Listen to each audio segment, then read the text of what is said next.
जाजपुर जिला सहित समग्र राज्य में अवैध अनुप्रवेशकारी विरोध में जाजपुर जिलापाल निकट में दाबीपत्र प्रदान।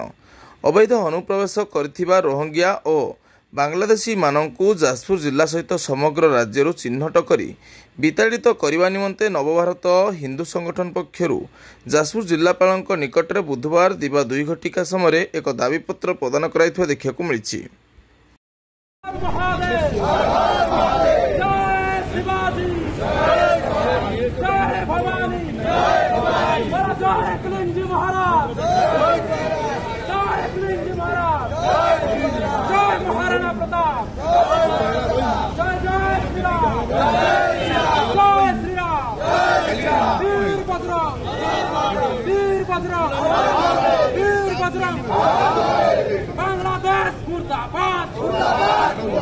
बांग्लादेश जिहादी मुर्दाबाद।